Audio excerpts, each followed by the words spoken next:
या जनतेसाठी माझी खासदारकी पणाला लावणार, राजीनामा देणार। माझ्या जिल्ह्यातल्या शेतकऱ्यांसाठी जर एवढी तक्रार करून अगदी देवेंद्र फडणवीस आणि अमित भाई शहांच्याकडे करणार आहे, जर ऐकलं नाही, जर यांच्यात सुधारणा झाली नाही तर माझी खासदारकी पणाला लावणार, राजीनामा देणार। माझ्या जिल्ह्यातल्या जनतेला ज्यांनी मला इथपर्यंत आणलंय त्यांच्या अस्मितेला ठेच लागू देणार नाही। जीवन मरणाचा प्रश्न आहे, त्यामुळे मला त्याच्यापेक्षा काही मोठं नाही। मान्यता प्राप्त करून घेतल्यानंतर कोयना धरणातून विसर्ग सोडणे शक्य असल्याचे कळवले आहे। काय कारण आहे? त्यांच्या मान्यतेची काय गरज आहे? गरज नाहीच ना। गरज कुठली आली? आणि गरज आहे का नाही हा भाग थोडासा 5 मिनिटं बाजूला सोडू।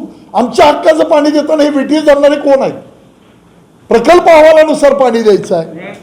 आता काय अंदाज काय म्हणजे कशी पद्धत आहे मला कळेना। काय अधिकार नसताना कशासाठी चालवलं हे?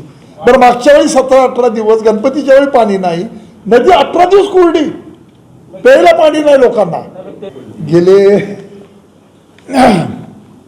15-20 दिवस 25 दिवस पाण्याच्या संदर्भामधला सगळा प्रकार आपण ह्या जिल्ह्यातली मंडळी बघतोय आणि भोगतोय। पण आपल्या प्रकल्प अहवालानुसार आपणाला मंजूर झालेलं पाणी सोडण्यासाठी शासनाच्या काही गाईडलाईन आहेत। 1992 साली तो GR काढलेला आहे, त्यामध्ये म्हणलेला आहे की सातारा सांगली जिल्ह्यातले पाटबंधारे असणारे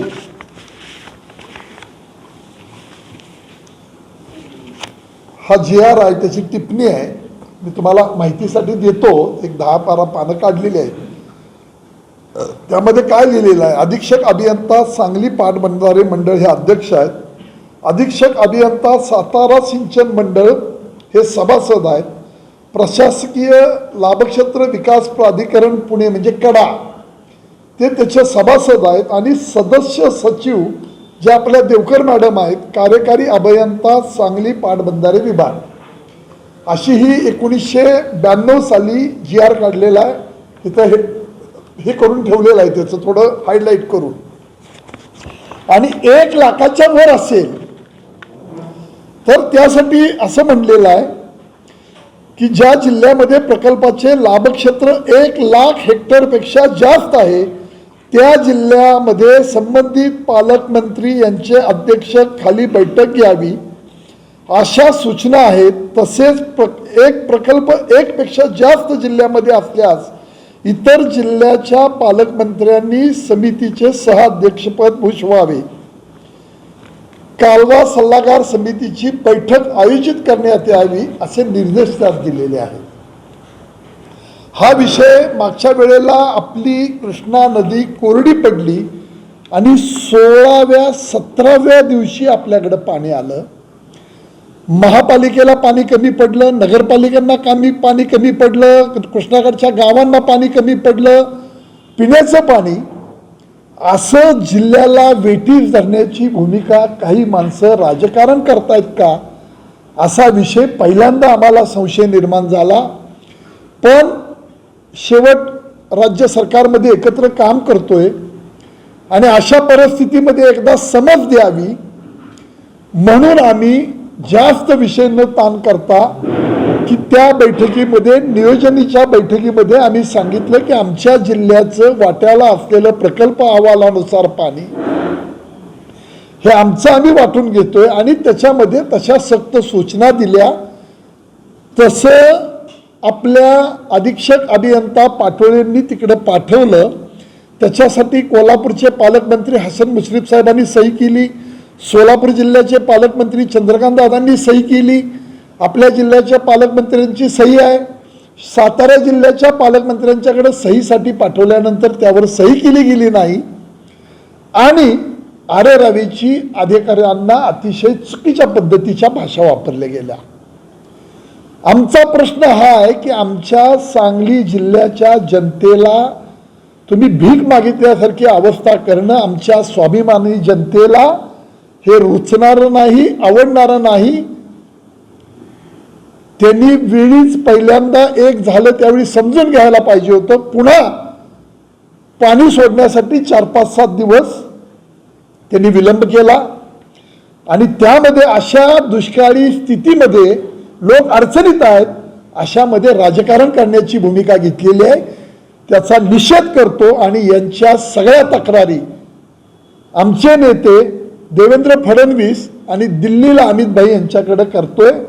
अशा पद्धतीनं जिल्ह्याला वेठीस धरणं, सांगली जिल्हा असेल, सोलापूर जिल्ह्यातले 3 तालुके असतील, सांगोल असेल, मंगळवेढा असेल आणि या ठिकाणचा असणारा जतचा परिसर, अशा दोन्ही तालुक्यांच्या बाबतीमध्ये दोन्ही जिल्ह्यातल्या या जनतेला वेठीस धरण्याची भूमिका दिसून येते. ही खपवून घेणारी गोष्ट नाही. याच्या बाबतीत आम्ही तक्रारी करतोय आणि असं घाणेरडं राजकारण करण्याची प्रवृत्ती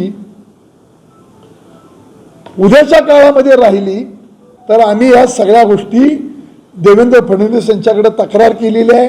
या मीटिंगमध्ये मी तशा सक्त सूचना दिल्या की जे कोजनरेशन म्हणजे वीज निर्मितीसाठी लागणारं पाणी आहे हायड्रोचं, ते पाणीसुद्धा वीज विकत घेता येईल पण पाणी मिळणार नाही. पाऊस सगळ्यात जास्त कमी आपल्या जिल्ह्यामध्ये, कमी पाऊस आपल्या जिल्ह्यामध्ये आहे आणि अशा वेळेला ही राजकारण करण्याची प्रवृत्ती आमच्या सरकारमधले आमचे सहकारी पक्ष त्याचे नेते करत असतील तर हे जिल्ह्यामध्ये आम्ही खपवून घेणार नाही आणि याचा निषेध करतोय आम्ही.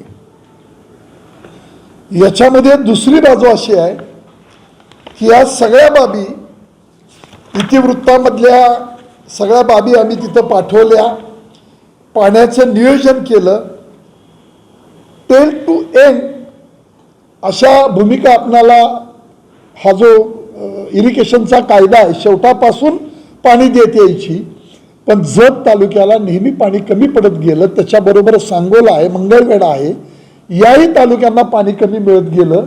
तेव्हा या सगळ्या गोष्टींचा विचार करून 15-20 दिवस हे जतला चांगलं पुरेसं पाणी मिळावं आणि 435 ते जवळजवळ 450 एवढं क्युसेक्सनं आम्ही पाणी देण्याची भूमिका घेतली.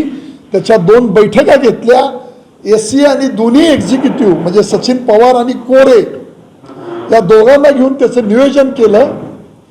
त्या बैठकीमध्ये बसा सगळे अविनाश, त्या बैठकीमध्ये सगळं नियोजन करून पहिल्यांदा शेवटाकडून कायम सातत्यानं पाणी कमी पडतंय, या तालुक्यामध्ये पाणी फोडलं जातं म्हणून 20 दिवस आधी चालू करून जत तालुक्यापासून पाणी देत यावं शेवटापासून. मग जत तालुक्याला देत असताना पलीकडे मंगळवेढ्याला सुरू आहे, इकडच्या बाजूला आपल्याला अजून सांगोल्याला सुरू केलेलं नाही, पण मंगळवेढा हा तालुका आपल्याला लागून तिकडं असल्यामुळं तिकडून पाणी देत आलेलं आहे. त्यामध्ये मग आमचं बेळूर आहे, अमृतवाडी आहे, त्या ठिकाणी आता 2 दिवसामध्ये आम्ही उमदी भागाला देतोय, 2 नाल्याला देतोय. त्याचं नियोजन सगळं झालेलं आहे. त्या नियोजनाची कॉफी इथं जोडलेली आहे. पण असं आमच्या जिल्ह्यामध्ये राजकीय हस्तक्षेप करून आमच्या जिल्ह्याच्या आत्मसन्मानाला ठेस लावण्याचा प्रयत्न या मंडळींनी केलेला आहे. हा प्रकार खपवून घेतला जाणार नाही. का म्हणता येणार नाही तर त्यांचं झरेगाव हे कोयनाच्या पुनर्वसतमधलं गाव आहे. तिथं पाणी कमी पडायला ते बॉर्डरवरच आहेत, म्हणजे कोयना धरणाला लागून गाव आहे. एक पूल आत्ता व्हायला लागलाय, नाहीतर त्यांना बुटीने यावं लागत होतं.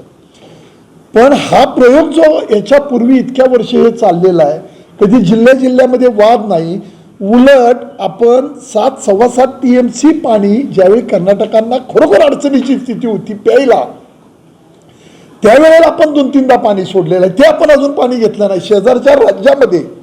आणि हा काय प्रयोग चालला आहे? काय कोयना धरण हे काय मालकीचं झालंय का कुणाच्या? ही कसली म्हणजे काय चाललंय राजकारण करण्याचा? आणि काय तुम्ही करून त्या व्हॉट्सअपवर पाठवताय? तुम्ही काय राजकारण करायला लागलाय का इथं अशा वेळेला? मला वेळ आली तर तुम्हाला माहित आहे खासदारकी पणाला लावणारा मी माणूस आहे. मी तर माझ्या 100% करणार नाही. जिव्हाळ्याचा प्रश्न आहे, जिव्हाळ्याचा पण आहे आणि अस्मितेचा पण आहे. नाही असं काय घाबरण्याचं कारण नाही, कारण आमच्या हक्काचं पाणी आहे. हे काय आम्हाला कोण दान आणि भीक देत नाही. तर यामध्ये वीज निर्मितीचं पाणी आम्ही आणि आपले पालकमंत्री सुरेश खाडे आम्ही 20 दिवसापूर्वी गेलो होतो, 2 पत्र दिली होती की जिल्हा आपला दुष्काळ न्याय करताना काही आपले सर्कल चुकले होते, तालुके चुकले होते. त्यामध्ये आटपाडी होता, खानापूर राहिला होता, जत होता आणि कवठे मंकाळ राहिला होता. तर या सगळ्या प्रकरणामध्ये आम्ही 2 पत्र दिली. त्यामध्ये आमच्या समोर त्यांनी सांगितलं की तुमचे जिल्ह्यातले तालुके घेता येणार नाहीत, पण सर्कल घेऊया. सर्कल सगळे आले, अजून 3 राहिलेले आहेत, त्याचीही पूर्तता केली. कलेक्टरांशी बोलणं झालं. बाकीचे सगळे सर्कल देवेंद्र फडणवीसांनी सांगितल्याप्रमाणे या दुष्काळी स्थितीच्या बाबतीमध्ये जे ट्रिगर 2 मध्ये राहिली होती ती सगळी त्यांनी सर्कल घातलेली आहेत. पण हे राजकारण करण्याची वेळ नसती, श्रेयवाद घेण्याची वेळ नसती. आम्ही भेटलो, देवेंद्र भाऊंना सांगितलं, देवेंद्र भाऊंनी तशा पद्धतीच्या सूचना दिल्या. आल्यानंतर आम्ही प्रेसही घेतली नाही, कारण ही आमचं कर्तव्याची भूमिका आहे. आणि अशा दुष्काळाच्या स्थितीमध्ये एवढ्या वाईट काळामध्ये राजकारण करण्याची भूमिका तीही वाईट आहे. म्हणून आज मी व्यक्तिशः याच्या बाबतीमध्ये जर हे प्रकार थांबले नाहीत तर माझ्या खासदारकीला सुद्धा पणाला लावण्याची भूमिका मी घेणारा माणूस आहे. मला लोकांच्या पेक्षा काहीही महत्त्वाचं नाही.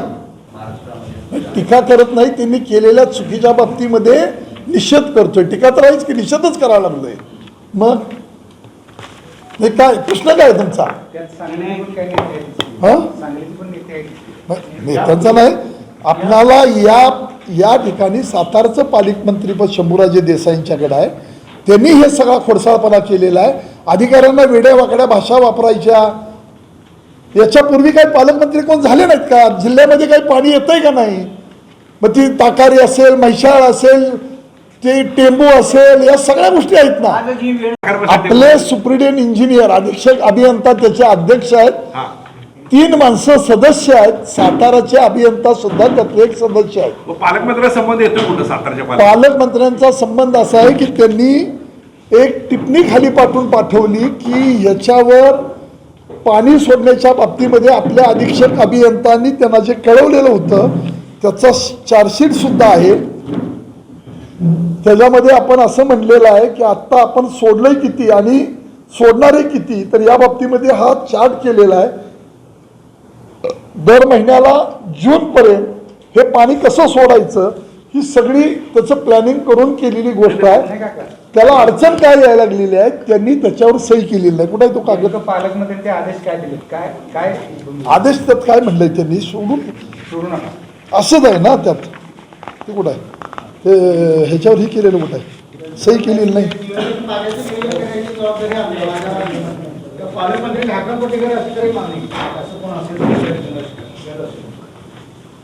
नाही, आम्ही मागणी ही करतोय की इथून पुढं ज्या खात्याचे आमचे नेते मंत्री आहेत देवेंद्र फडणवीस, त्यांनी ह्या कालवागार सल्लागार समितीला आदेश द्यावेत. दोन्ही एसी हे त्यांनी करावं. शंभूराजे देसाईंनी यामध्ये कुठल्याही परिस्थितीमध्ये हस्तक्षेप करता कामा नये ही मागणी घेऊन आम्ही जातोय आणि ते देवेंद्र फडणवीसांनी स्वतः घ्यावं. ते काय 7-12 कोणाच्या नोंदलेलं नाही पालकमंत्र्याच्या. ते ज्यावेळी नेमतील त्यावेळी बघूया आपण. हे यामध्ये आता असा हसन मुश्रीफ साहेबांची सही आहे, चंद्रकांत दादांची सही आहे, आपल्या अधीक्षक अभियंत्यांची आहे, सुरेश भाऊ आपले पालकमंत्र्यांची आहे आणि याच्यावर शंभूराजे देसाईंनी केलेली नाही. त्यांच्या माणसांनी म्हणलंय खाली की पालकमंत्र्यांची सही झालेली नाही तर त्यांची सही घेण्यात यावी. आणि तिथं काही माणसं गेली तर वेडी वाकडी भाषा वापरली जाते. बरोबर नाही ना हे? का सही करत नाही ते? आता आपल्या जिल्ह्याला ब्रिटिश धरायचं असं दिसायला लागलंय. काय त्याचा हेतू काय? आता हेतू कसा? आम्ही ती तक्रारच करतोय ना. आता त्यांच्याकडनं काढून घ्या, हेतू स्पष्ट दिसतोय. एक सोडून 2 वेळा त्यांनी ती आपल्याला त्रास देण्याची भूमिका घेतली. पहिल्यांदा समजू शकतो, 16 दिवस 17 दिवस नदी कोरडी पडली, प्यायला पाणी नाही लोकांना. नगरपालिका आहेत, महानगरपालिका आहेत, गणपती विसर्जनला अडचणी आल्या. म्हणजे एवढ्या सगळ्या बाबी आपल्या भावनिक आणि ह्या सगळ्या लोकांच्या जीवन मरणाच्या प्रश्नावर ह्या भूमिका दिसत आहेत. त्यामुळे आम्ही सगळीजण जाऊन भेटतोय आणि हे सगळं पाटबंधारे मंत्र्यांनी, इरिगेशन मिनिस्टरनी हे हातात घ्यावं. दुष्काळाची स्थिती आहे. या अशा आमच्या जिल्ह्याला वेठी जाणाऱ्या माणसांच्या माध्यमातून कुठलेही प्रकार इथून पुढचे होता कामा नये ना. ही असली कसली पद्धत आहे? आमच्या जिल्ह्याच्या स्वाभिमानाला ठेच लावायला आला. बरं, जिल्ह्यामध्ये वाद असू नयेत, आम्ही समजून घेतलं. सातारा जिल्ह्यातली माणसं असू देत, सोलापूरमधली असू देत, शेवटी मिळून करण्याची प्रक्रिया आहे. आम्हालाही तेवढं भान आहे. हे काय राजकारण करण्याची वेळ नाही ना. मी सांगितलं आणि मी सोडलं आणि मुख्यमंत्र्यांनी केलं ही काही पद्धत नव्हे ना. मग थांबवलं होतं कोणी? तुम्ही वेटीस धरलं होतं का? मग तुमच्यामुळे सोडलं असेल तर? आणि असं खपवून घेतलं जाणार नाही म्हणूनच आज प्रेस घेऊन सांगतोय म्हणजे शशिकांत, पाण्याचं वाटप करण्याची जबाबदारी इथल्या इरिगेशन खात्याची आहे. त्यांना मार्गदर्शक सूचना ती कालवा सल्लागार समिती झाली त्याच्यामध्ये त्याला मान्यता दिलेली आहे. पाणी सोडण्याचं काम हे इरिगेशन खात्याचं आहे. ते कोण ठरवणार आहे कुठल्या ह्याचं पाणी किती वापरावं आणि किती घ्यावं? बँकेत बॅलन्स आमचा आहे आणि तुम्ही 10,000 न्या आणि 1 लाख निवडा का म्हणणार? हे कोण आहे? काय संबंध त्यांचा? प्रकल्प अहवालानुसार आम्हाला अलर्ट झालेलं पाणी आहे त्याप्रमाणे आम्ही ते मागितले त्यांनी सोडलं पाहिजे. म्हणून आम्ही मागणी करतोय की याच्यामध्ये पाटबंधारे मंत्र्यांनी ही बाजू घ्यावी, यांच्या सगळ्या बाजू काढून घेण्यात याव्या.